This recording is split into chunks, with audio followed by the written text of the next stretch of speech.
I think what we were going to do is just give you a little introduction to the center. I am Laura Kotsansky, the co-director for the Lee Kum-Shung Center for Health and Happiness. Unfortunately, Vish Viswanath, who's my co-director, is unable to be here today, so you're stuck with me. So I thought I would give you guys a little bit of an overview of the center and what we do. Then we'll do some introductions of center folks and maybe even some of the folks on the call today, just because it's always nice to get to know people. And then we'll talk a little bit about some of the programming and the internship opportunities that we have through the center.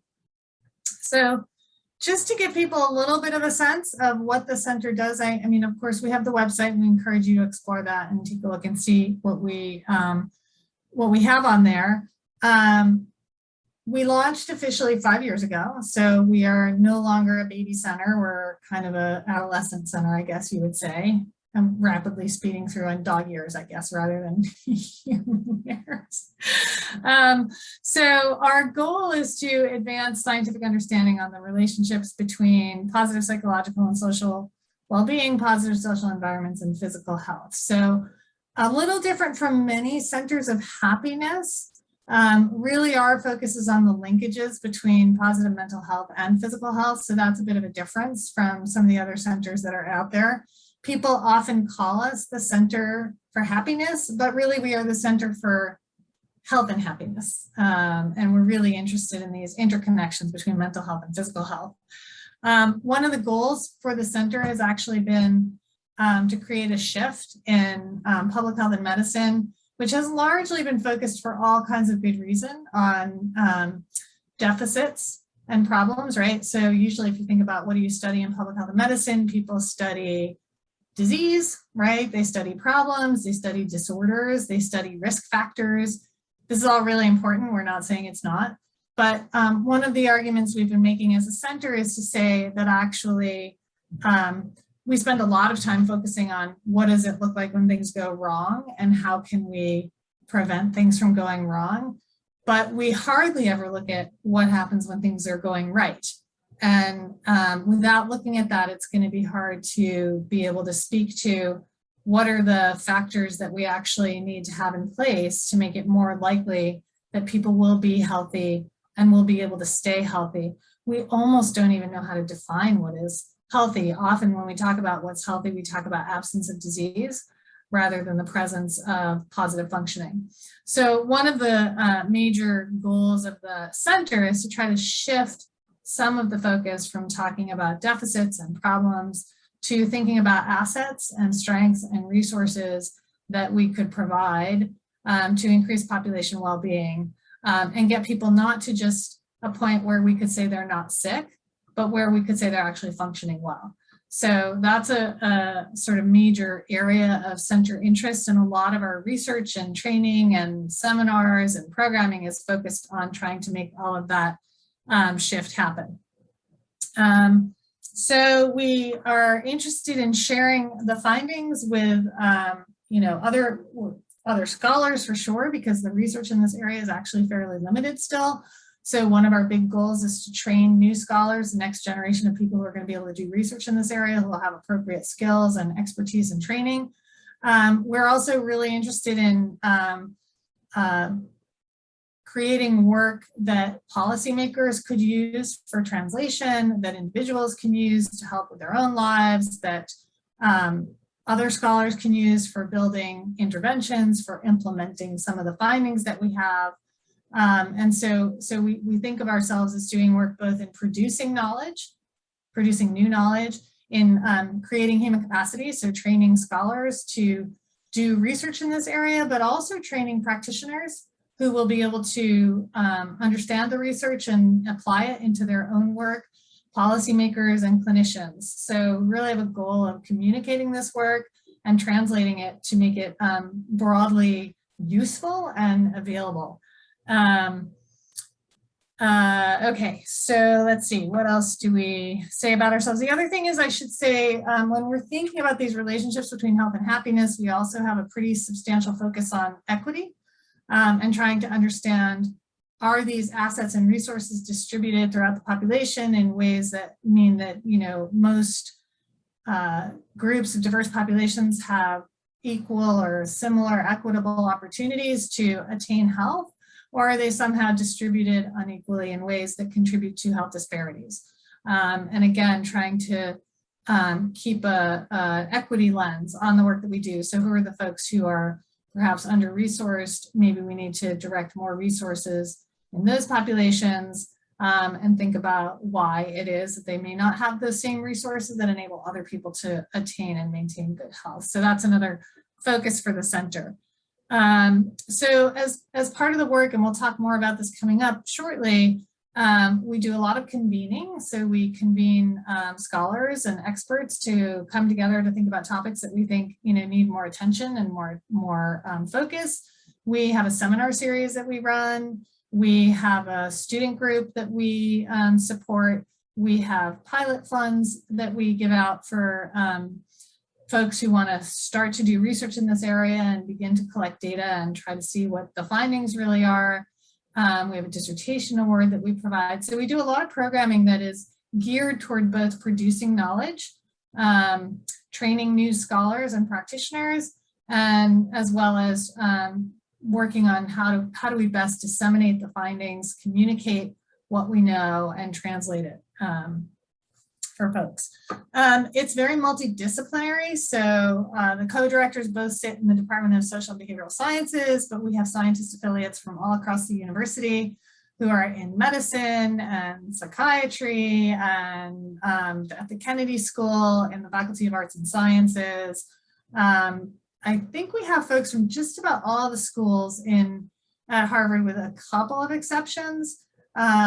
We collaborate very closely with a couple of other centers. So the Center for Population Development and Health, we collaborate with the Osher Center, we collaborate with Tyler Vanderwill's program on flourishing, which is housed at in the Faculty of Arts and Sciences. So we have a lot of collaborators too, and one of the, we try to connect people, so folks who are interested in working with us, if they want to do an internship, we offer that to any of our scientist affiliates. That could be working with people across the institution. And then just to kind of give you a quick overview, because I know I'm running out of time already, on some of the research that we do, just to give you a flavor of that. So we have kind of two strands of research that we work on. One is what we call positive health, where we're looking to do research that tries to examine the interplay between mental health and physical health to provide an evidence base for policy and organizations to use. And here we're really interested in looking at identifying and studying factors that might promote better health and functioning. So we're thinking about things like social integration or positive psychological well-being or volunteering as a behavior that seems to be associated with better health. So that research does a lot of kind of both epidemiological studies using secondary data analyses. We're also involved with a lot of cohorts where we do some primary data collection. We're interested in biological and behavioral pathways that help us understand how these positive psychological and social factors link to physical health. So we all, we've done some experimental work, which is all on hold at the moment because of COVID. So we have a broad range of methods and strategies for looking at these kinds of research questions. The second strand of work that we do is on translation and communication activities. So this is research that looks at how do we best implement the findings that we have and make sure that they are reaching lots of diverse populations, and maybe they get heard differently in different groups, and we have to do different work about communicating on this. That line of work is also looking at the effects of social media on health, and both how we can convey the findings, but also just the actual effects of the use of social media on health. And we're trying to kind of figure out how to take the work that we do and make them into actionable recommendations for both domestic and global audiences. Okay, and then another key activity that we've been involved in, and I'll probably stop in just a minute, Jamie, I promise, is developing, so we have a big focus on measures and the assessment of these kinds of health assets. One of the things we heard when the center launched was that people don't know how to measure well-being, they don't know which measures to use and when to use them. And so the center has taken a pretty sort of substantial amount of time to try to figure out how can we help people figure out what to measure, how best to measure these factors that they might be interested in. So we have developed a number of repositories of measures. We have a repository of psychological well-being measures. We have a repository of flourishing measures, resilience measures, workplace well-being measures. And with these repositories, we've given a lot of information on where you can find the measure and if it's validated and in what populations and so forth. And that's available to anybody who's interested. We've gotten quite a bit of traffic to that, so I encourage you to take a look if you're interested or doing work on that. And that's something we're going to be continuing to work on and expand out various thoughts about new repositories or kind of adding to these repositories. And we also try to identify novel areas of work that we think, the center should be pushing into that maybe haven't gotten as much attention yet by the research community.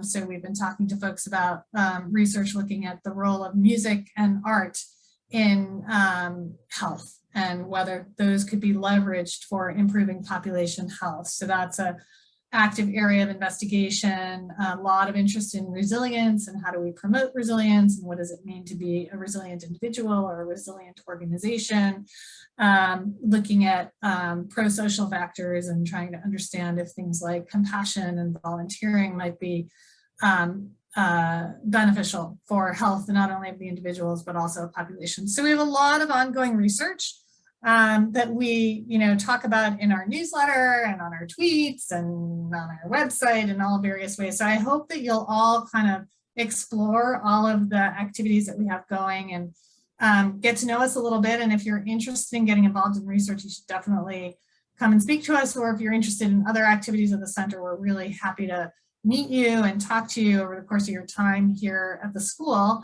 and see where we can all kind of find common areas of interest. So I think, Jamie, I'm going to leave it there and let you take it for the next session. Does that sound good? Yeah, great. So we wanted to introduce some of the center staff members, and then also I have a couple of polls just to find out where all of you are coming from, just to get a better sense of what departments, schools you're joining us from today. So my name is Jamie. I'm the center administrator for the Center for Health and Happiness. I am responsible for overseeing the programmatic and operations activities at the center. So I'll give a quick presentation in a few minutes about the programming we offer, but I oversee all the opportunities for students to get involved with the center in various ways, and organizing our convenings, workshops, internship programs, all of that. I'm going to pass it off to Kelsey, my colleague, to quickly introduce herself. Hi, I'm Kelsey. I am the program and research coordinator. So I work closely with Jamie on all of the programmatic work that we do. I started in May, but I also finished my MPH 65 in December from SBS. So also a previous student. If anyone has any questions about the program, I'm happy to talk to you. But yeah, so I'm just sort of here helping out, and feel free to email me if you have any questions. And I think I'm passing to Malia. Well, I'm Professor T.K. Mishra from University of Delhi. We have a School of Happiness. I'm director of that. And, we have Center for Ethics and Values. So we are experimenting that how ethical values can make you happier, adherence to values. Okay, so we give a 6 months certificate course in values-based happiness, okay, a holistic approach, okay, and we give a degree like Peace and Happiness Doctor, PhD, okay? And here we try to tell them that what is the role of kindness in happiness, what is the role of forgiveness in happiness. So instead of giving you something incomplete, we try to address mind, body, and soul together, a holistic approach. And people are finding it very useful. And third batch we have announced from 5th September. So anyone, if you are interested, you can please come. This is a difference, I think, in the whole world. They have not addressed this values part, so important. For Thank you so much. Can I just ask, are you actually a student at the school or are you just joining from India? I'm joining from India. Ah, okay. So you're not actually enrolled at Harvard or in the program or anything? Unfortunately not, but I have read you so much. I mean, you have done so much, so work. I salute your work, etc. I'm so impressed. Okay, so I'm so lucky to be here with you. Thank you so much. Well, thank you for sharing that information, and we can be in touch separately about the programming and so forth. So just to be clear for folks who are on the call, though, this is not actually what Dr. Mishra is describing as a separate program, which I think would be something you would look into separately. It's not actually center sponsored, so. We're always happy to see that there's other work in this area going on. As you said, I think there's a lot of room for there to be some important work in this area. But just to be very clear, that's not a Harvard program. And I think most of the folks on this call are actually Harvard folks who are sort of looking for the, kind of activities that are going to be going on at the school. So thank you. I think the next person we were going to ask to introduce themselves is Malia Dunbar. She's one of our staff members, right? Yes, hello. Just to quickly wrap up the staff intros, my name is Malia, and I'm an administrative assistant here at the Center for Health and Happiness. So I provide administrative support, and I also oversee the center's communications activities. Great, thank you. So we also have a few postdoctoral fellows and research scientists with us, but we'll have them introduce themselves later on when they talk more about their research. I'm just going to launch a quick poll to find out. It's mostly related to what program students are at Harvard Chan, but there's also an option if you're at another institution, either at Harvard or elsewhere. So I'm just going to launch that quickly and give you guys a minute just to respond so that we can see where people are joining us from today.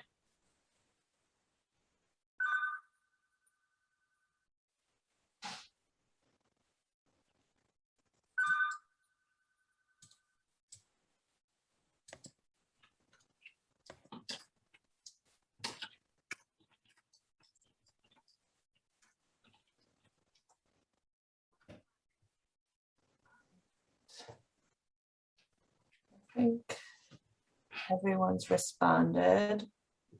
I think if I end the poll and share the results, if you can see, it's mostly MPH students, then people joining us from other institutions, it looks like. So 44% are MPH, 25% other Harvard institutions, and 31% non-Harvard. And then I have another poll about what department you're at. So again, this is more specific for Harvard Chan students. So if you're not at Harvard, just choose the other option, but it's always helpful for us to find out which departments students who are joining us are from. The center sits in the Department of Social and Behavioral Sciences, but we definitely work with other departments frequently.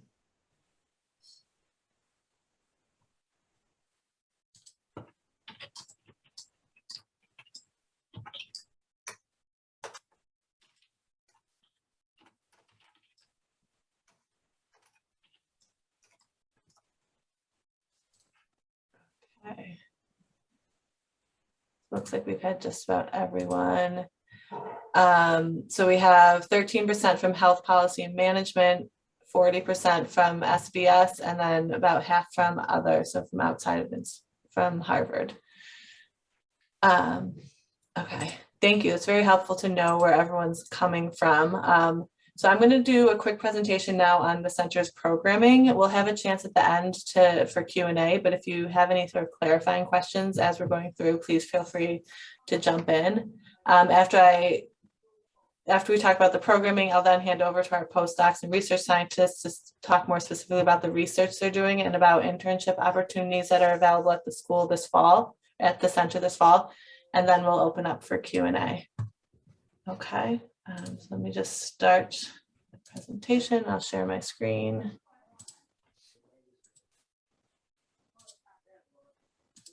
All right, so the Center for Health and Happiness, this is just an overview of our programming. Laura already spoke a bit about the center's vision and mission, but our vision is to transform thinking in public health and medicine from a deficit-based approach to an asset-based approach with the goal of achieving positive well-being globally for all. Our mission is to build a rigorous and interdisciplinary science of positive health and well-being with a focus on health equity, and to translate the science to influence practice and policy. And we work to achieve this through knowledge production, capacity building, and translation and communication. Center leadership, this is Dr. Kobzanski, who you've already met, and then Dr. Vishwanath, who was not able to join us today. Center researchers, Mesfin Bacalo, who's on the call with us and will be speaking in a little bit. Rachel Falconberry McLeod is not able to join us, but she's another research scientist that works closely with the center. And then Anjose and Farah are postdoctoral fellows who are working with the center, and you'll hear from them in a few minutes.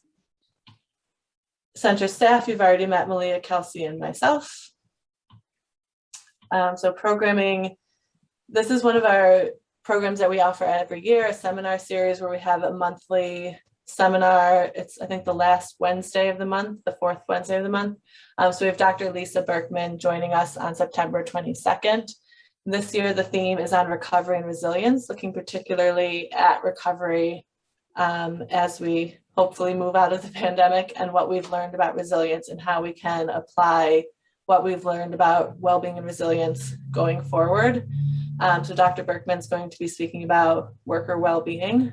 So these are monthly seminars. Dr. Arthur Brooks is in October. Dr. Andrew Steptoe from the University College London will be joining us in November. Dr. Cindy Liu from Harvard Med School is in December.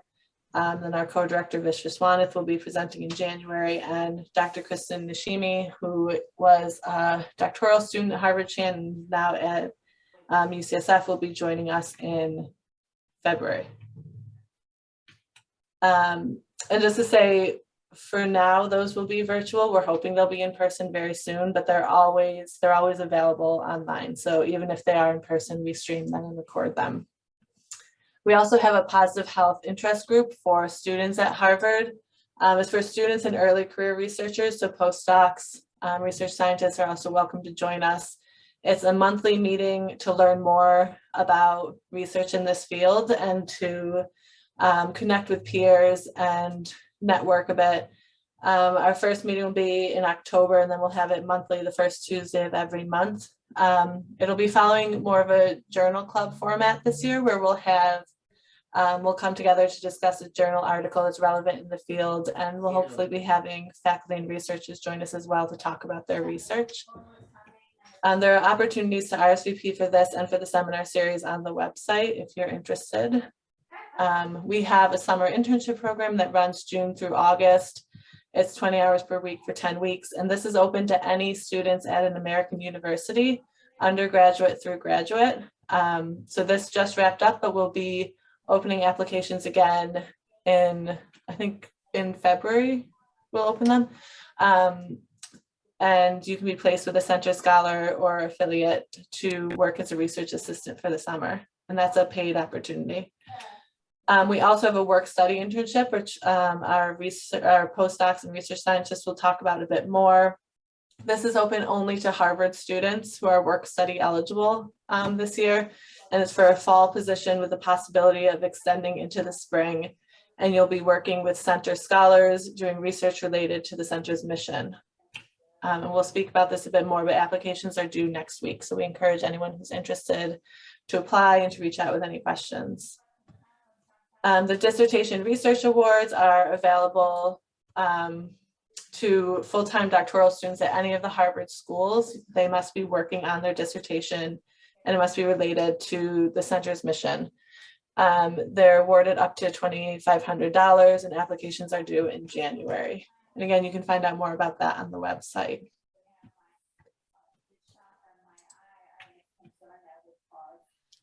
This past summer, we launched a summer short course, which I would encourage you all to look into, where it's a collaboration between our center and University College London is a 5-day course for junior scholars, so junior faculty, postdoctoral fellows, and doctoral level graduate students.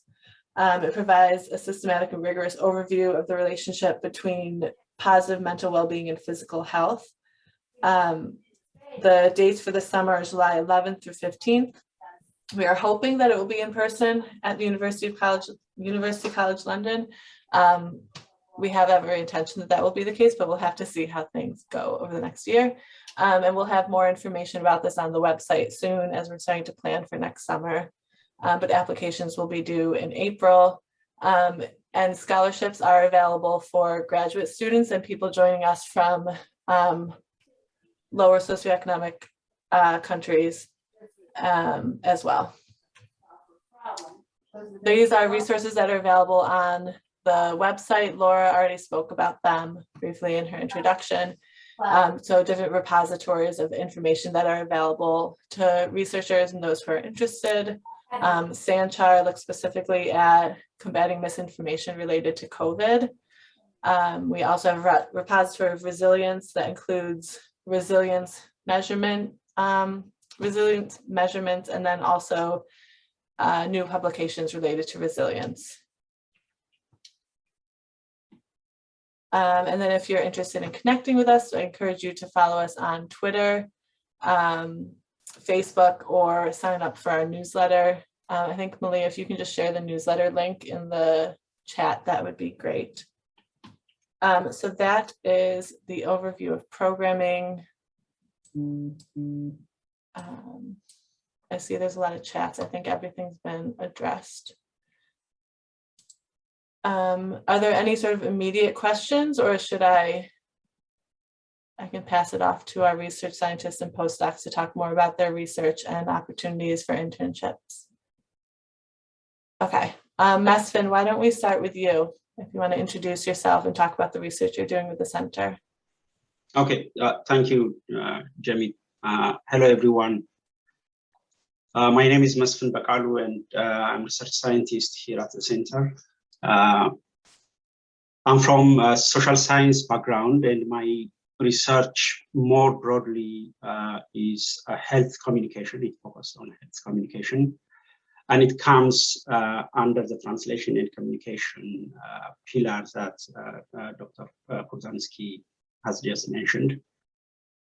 So I study the intended and unintended effects of media and communication on health and well-being, related outcomes.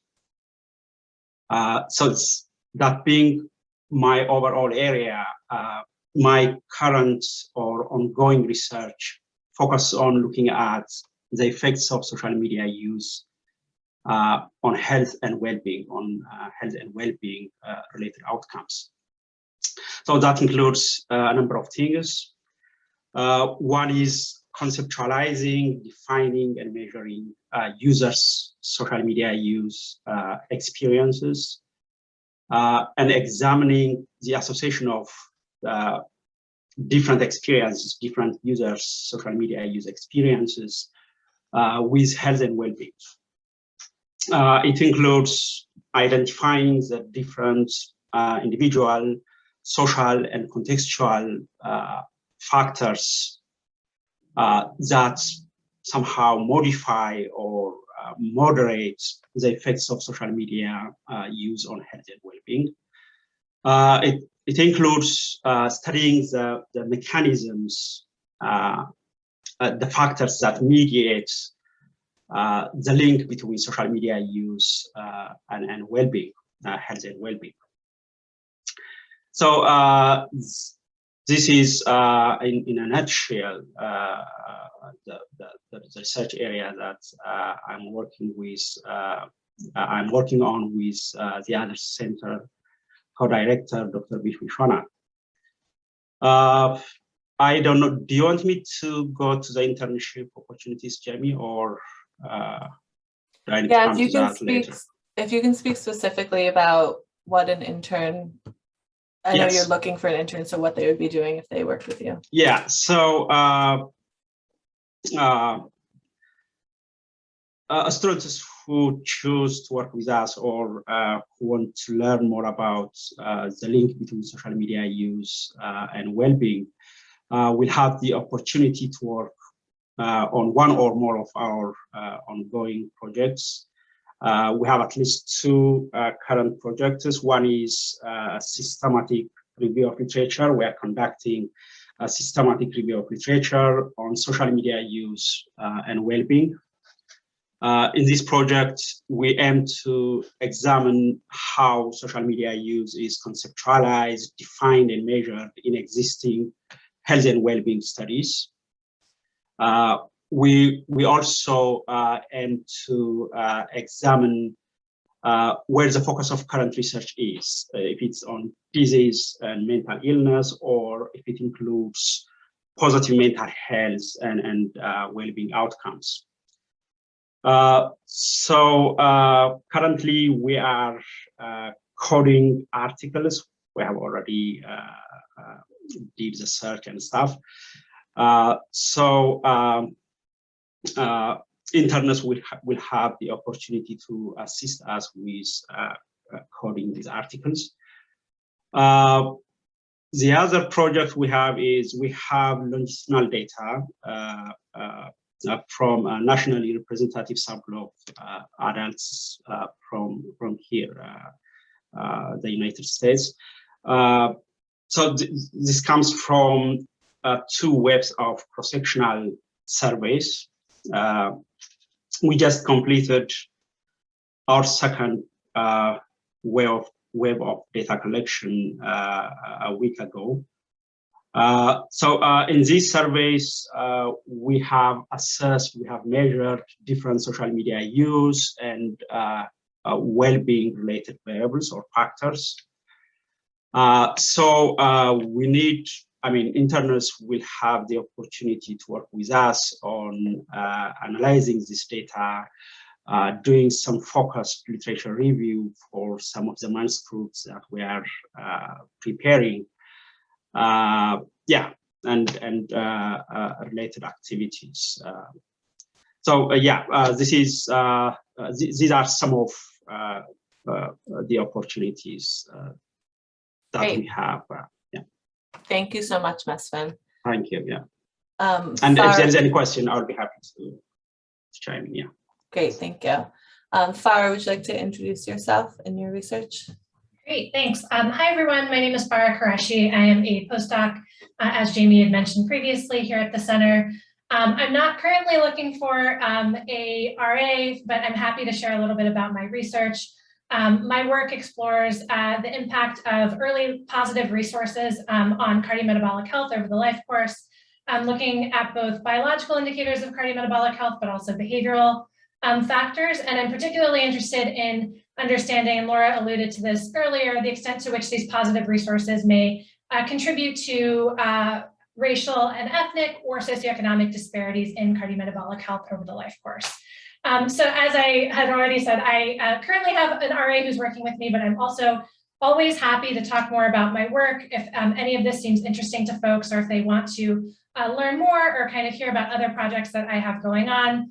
And if someone's looking for an independent study, for instance, and wants to help with something, that's always I'm always very much open to it. I'm also the leader of the Positive Health Interest Group. So if you guys are students and are interested in checking out that group, it'll be a cool opportunity to learn about new research and kind of chat with other students and other potentially early career folks who are working in this space. So thanks. Great, thank you, Farah. And Anjose, would you like to introduce yourself? Sure, thank you, Jamie. So hello, everyone. My name is Anjose Guimont. I'm a second-year postdoc, almost third year now. And so I was trained as a clinical psychologist, and here at the center, my research examines the associations between psychological well-being and the risk of age-related related physical illnesses. So for example, I have several projects right now where I examine the relationship between different facets of psychological well-being. So things like optimism and life satisfaction with the risk of cardiometabolic disease. And I am also interested in understanding the mechanisms that could explain how psychological functioning affects health. So for example, biological mechanisms such as inflammation and the gut microbiome. So right now I'm looking for a research assistant to help me with a few new projects that I will be starting in the upcoming month. So for example, in one project, I will look at how having a good diversity of positive and negative emotions affect blood pressure. This will be using data from a large study that collected daily measures of pressure and emotions. And also in another project, I'm planning to examine how different facets of psychological well-being are associated with markers of cardiometabolic disease in older adults. So the person working with me will be likely involved in things like literature review and maybe also data extraction and possibly cleaning data and doing some statistical analyses if they have the skills and interest. And as Ms. Finn said, I'm happy to answer more specific questions if need be later. Great, thank you. And then Laura, did you want to talk about the research opportunities available with you? Yep, we have a couple of other research opportunities, which I'll just mention very briefly. One of the projects is research that's going to be looking at positive psychological determinants, so things like optimism and happiness in relation to the onset of chronic diseases and healthy aging. So we're looking for someone on that project who would contribute to preparing manuscripts for publication with literature reviews. If we had someone who was able to do a data analysis, that would be really great, using large epidemiologic cohort studies. And then they could also be participating in conference presentation, progress reports, and things like that. So anyone who is able to be working at a pretty substantial level in this work would be included as an author on manuscripts and could be mentored on writing and doing analyses. So that's one of the opportunities. We have another project that we're launching to look at, I think I alluded to this before, pro-social behavior and health. So we're interested in things like volunteering and compassion and acts of kindness, and trying to understand how these are linked to both individual level health outcomes as well as population health. This is an area of work that people have looked at a little bit. There's actually a large literature on this in psychology about these factors and what drives them and how they work. There has been less work actually looking at the relationships with health.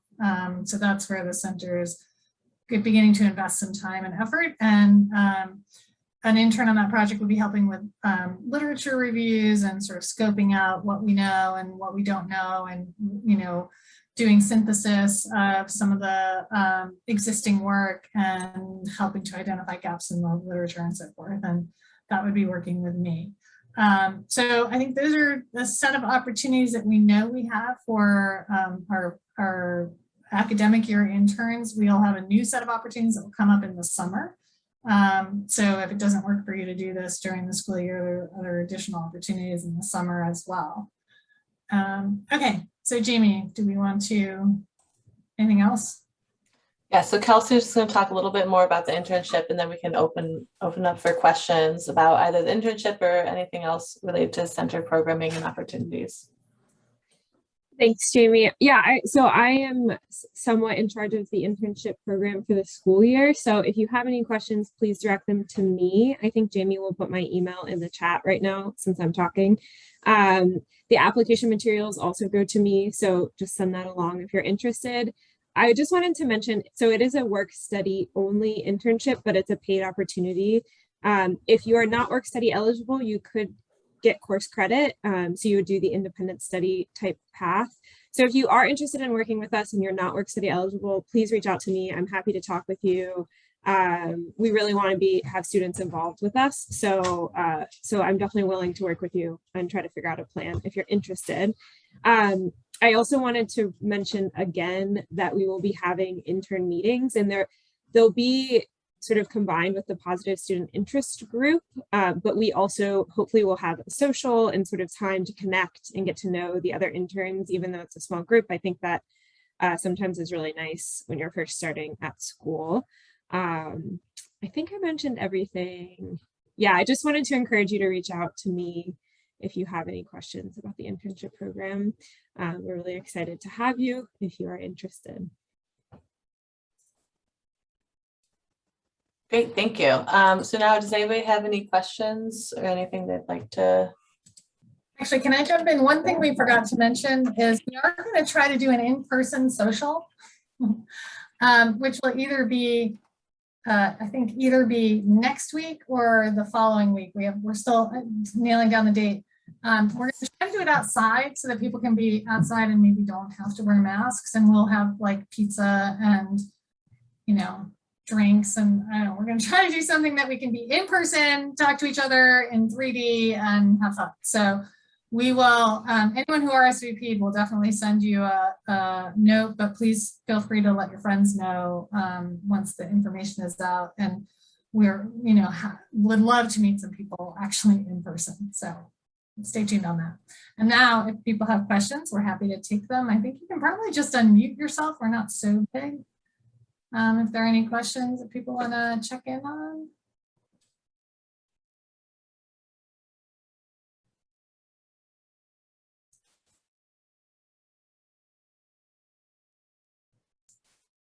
No immediate questions. Anybody want to hear more about any particular projects, or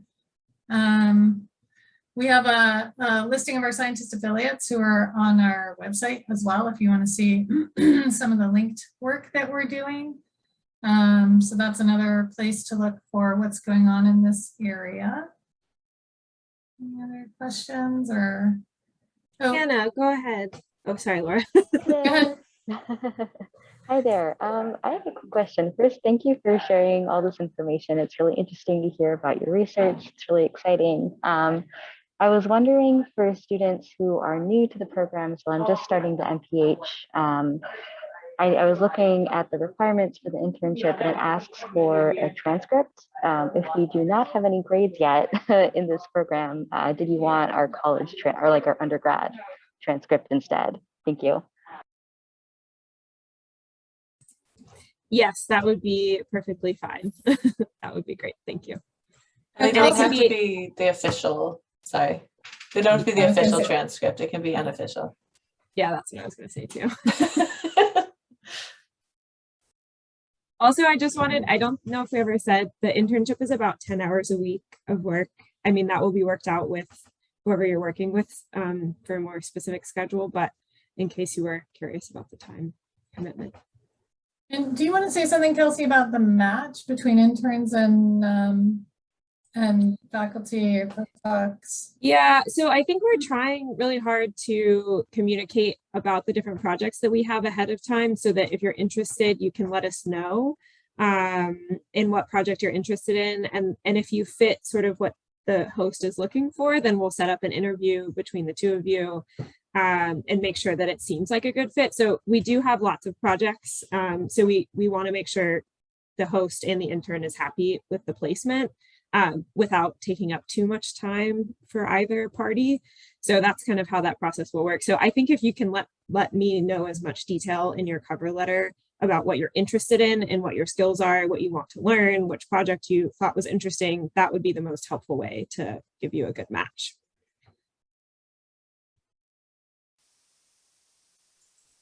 That's great. Does anyone have other questions? It can be about the internship or programming or activities of the center going forward. We are going to be, we are located actually on the 6th floor of Kresge. We have the way you'll know that it's the right place is that the walls are yellow, and they're like a really nice yellow, a very festive yellow. You know, that's where Jamie and Malia and Kelsey's office. Kelsey started working during the pandemic, so she actually has not, we haven't really quite figured out the office scene there, but there will be some office in that area. So we're all on the 6th floor of Kresge. We are going to make sure that we have folks from the center there every day of the week, although we may not all be there all days given the school's interest in de-densifying and so forth. So you can also always walk up to the 6th floor and find folks, and if you have questions or you want to talk to people about that. I see a question in the chat about non-Harvard volunteers. We are not allowed to have volunteers work with us. There are state regulations about the concerns about taking volunteer work and exploiting them. So we are not able to do that, unfortunately. So maybe if I can chime in, if they were receiving course credit at their institution, it's something we could look into, but it would have to be, it either has to be paid or course credit. The other option is the summer internship, which is open to any students at an American university.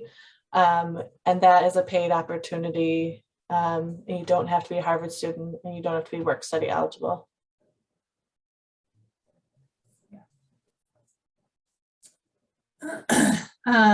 Yeah, so I don't know if folks have other questions about other programming. We have a lot going on. Yep.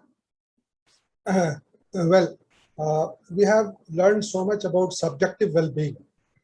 Can we do some research on objective well-being?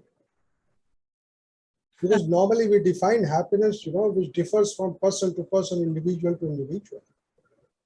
But, with universal values, which is acceptable to one and all, we can always do some work on objective well-being, or great work for the humanity as such.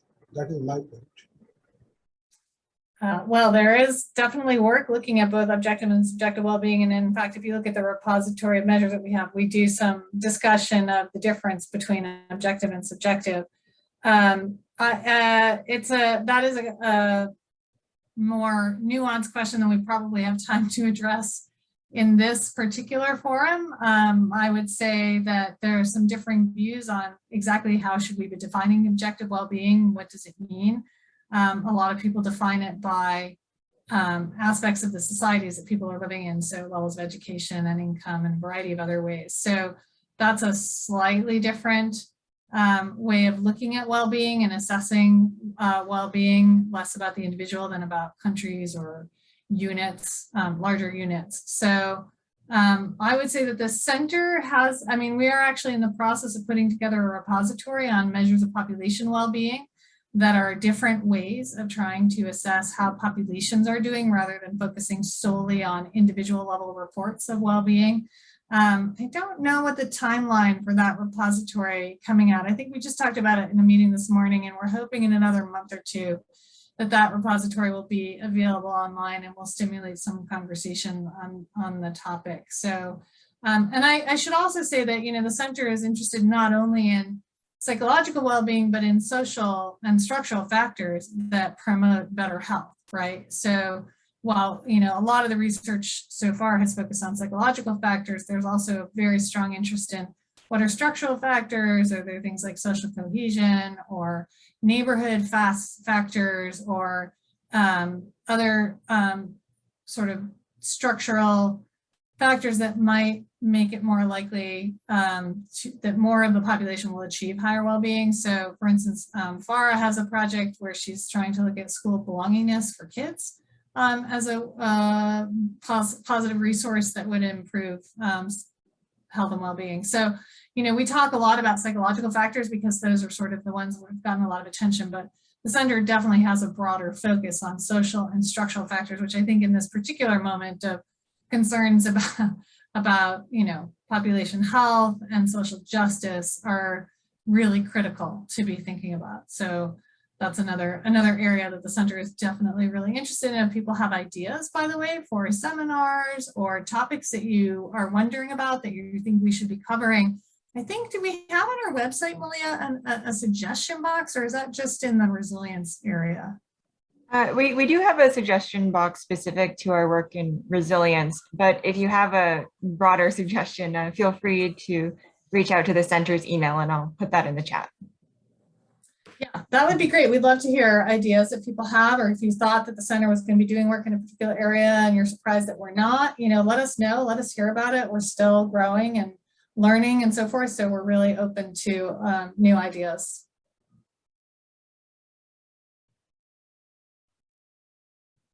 All right, any other questions? I think we're almost at time, so we could let people go. If we don't have any other questions, Jamie, anything else, or Kelsey from you guys?